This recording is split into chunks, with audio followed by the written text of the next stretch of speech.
அஸ்ஸலாமு அலைக்கும் வரஹ்மத்துல்லாஹி வபரகாத்துஹு. தினமும் ஒரு ஹதீஸ். வணக்கத்திற்கு உரியவன் அல்லாஹுவை தவிர வேறு யாரும் இல்லை என்றும், முஹம்மது நபி ஸல்லல்லாஹு அலைஹி வஸல்லம் அவர்கள் அல்லாஹுவின் தூதராக இருக்கிறார்கள் என்றும், தூய்மையான எண்ணத்துடன் தன் மனதில் யார் உறுதியாக நம்பிக்கை கொள்கிறாரோ அவரை அல்லாஹ் நரகத்திற்கு செல்ல விடமாட்டான் என்று அல்லாஹுவின் தூதர் ஸல்லல்லாஹு அலைஹி வஸல்லம் அவர்கள் கூறியதாக முஆத் ரலியல்லாஹு அன்ஹு அவர்கள் அறிவிக்கிறார்கள். நூல் புகாரி, ஹதீஸ் எண் 128.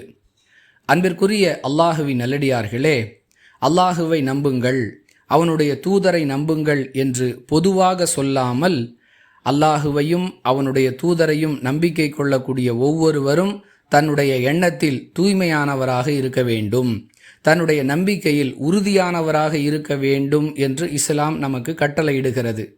இஸ்லாத்தின் இந்த கட்டளையை யார் சரியாக செயல்படுத்துகிறாரோ அவருக்கு இதற்குரிய பரிசாக அல்லாஹ் நரகத்திலிருந்து பாதுகாப்பு வழங்குகிறான் என்பதை அல்லாஹுவின் தூதர் அவர்கள் இந்த ஹதீஸின் மூலம் மிக தெளிவாக விளக்குகிறார்கள்.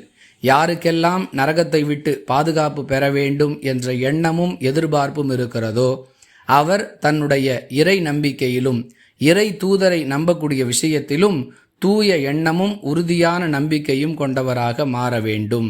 இதுவே இந்த நபிமொழி நமக்கு சொல்லக்கூடிய பாடம். புரிந்து நடந்து கொள்வோம். வாஹிரு தஅவானா அனில் ஹம்துலில்லாஹி ரப்பில் ஆலமீன். அஸ்ஸலாமு அலைக்கும் வரஹ்மத்துல்லாஹி வபரகாத்துஹு.